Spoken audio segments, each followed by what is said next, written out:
Right now, as we sit here, it seems to me an informal jury of your peers and your fans and your critics and your business associates are weighing the question, is Paula Deen a racist?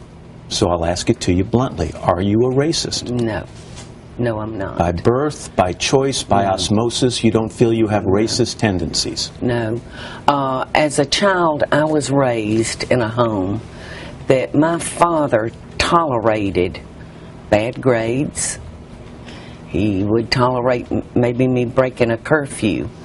But he told me, he said, "Girl, if I ever find out that you have behaved in a way where you think you're better than others or have been unkind, your butt is going to be mine." All right, but you raised your right hand. Yes, I did. And you swore under oath that you have used a word that is the most offensive word you can use to describe an African American. And you've talked about this wedding you wanted to plan, that plantation-style wedding, whether you use the N-word or not. So how does someone use the N-word, whether in anger or in a joke or in private, the most offensive word to African Americans, and not be considered a racist? Yes. The day I used that word, it was a world ago. It was 30 years ago.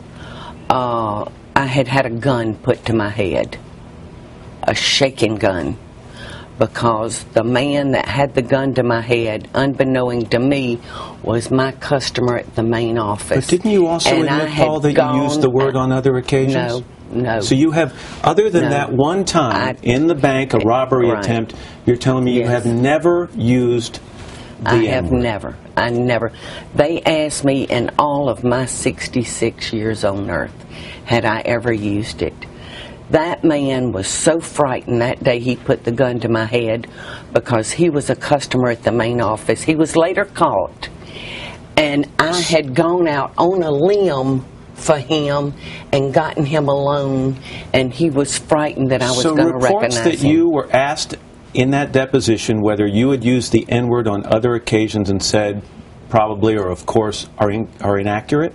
No. I answered the question